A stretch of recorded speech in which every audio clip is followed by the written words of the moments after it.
downstairs quite early. The car's being collected today. Was involved in a accident. Well, not really involved in an accident.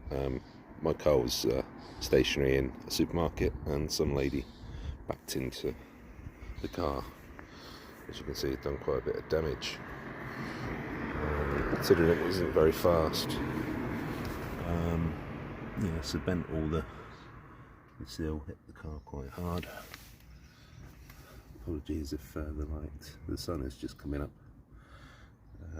Yeah, it's done quite a bit of damage to the sill, bent all the door, so it doesn't quite fit. If you look, the skin is slightly out.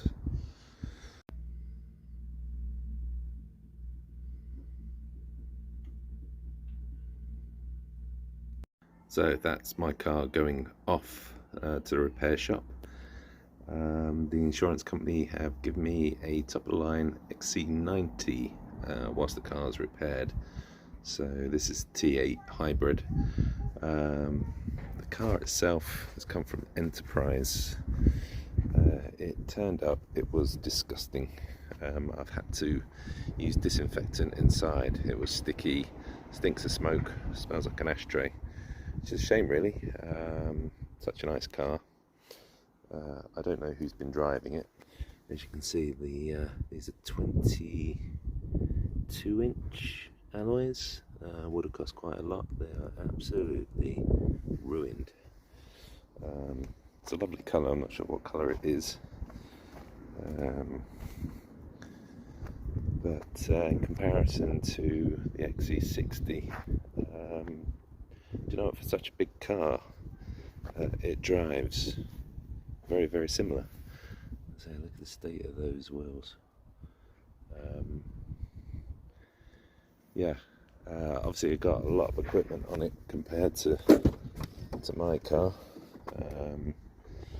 What I do like is the black Alcantara leather interior. I think the latest one, because this is 2020 model, the latest one has blue leather center and Alcantara on the outside, which isn't particularly nice combination in my opinion.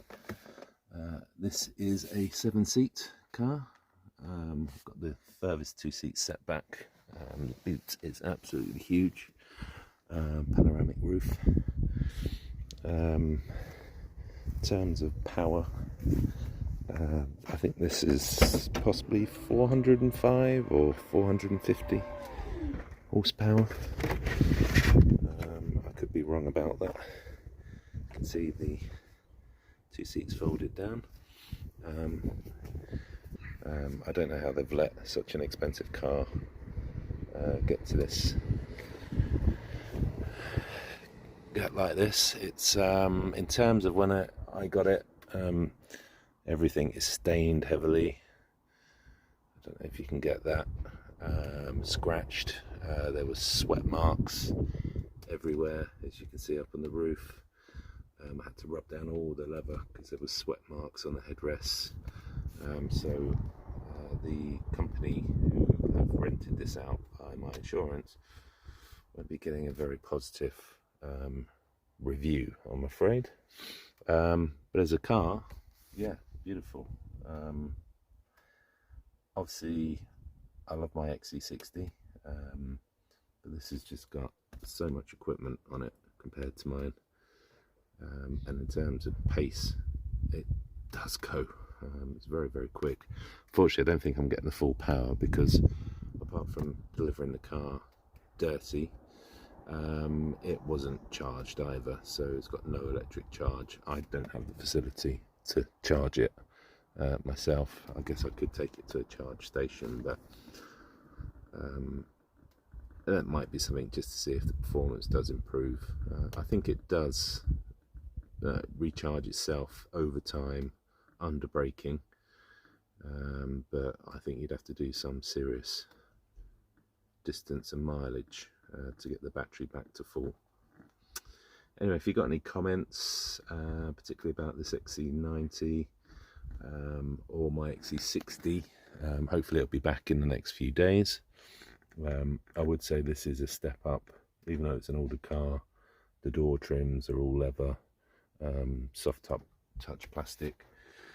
The glove box in this is soft touch plastic, whereas in the Xc60 it's hard plastic, which is one disappointment. And obviously there is leather wrapped around the center console, whereas it is just plastic in the Xc60. This has obviously got full electric seats. I don't think it hasn't got massage facility. I don't know if that was something that was taken away a while ago. But yeah, I'm quietly impressed. My daughter particularly loves this car over my Xc60. I would say it's more like the Xc40 in the back, if anyone knows. The seats are much more upright. In the Xc60 they're actually slightly more reclined. So after giving you an overview of the Xc90, my Xc60 is now back from the repair shop.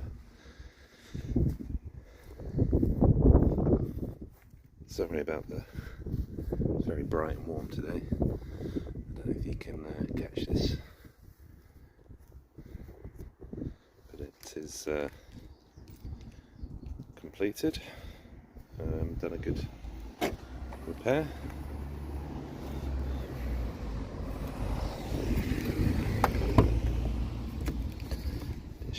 It's had a whole new door put on, and obviously the sill, as you've seen from the previous start of the video, yeah, they've pulled that out and done a good repair, it seems. So comes with a guarantee, obviously, from the garage. Look at that, back a few hours and the birds have already shit all over it, which is great. So that's it compared next to the Xc90. Obviously, size wise comparison, it's probably about 1.5 foot longer than the Xc60. Yeah, the Apple integration and maps is just a version of any sat nav that you'd get. You know, previously you had census.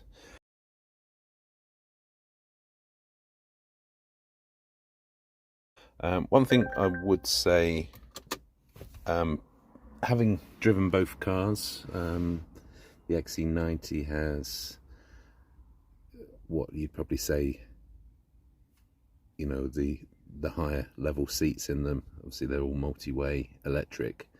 The shape of them would be the ones you'd get in the higher Xc60 as well. Completely honest with you, this will be a personal thing, I just find the seat base of these far more comfy than the Xc90. The Xc90 is actually slightly harder seat.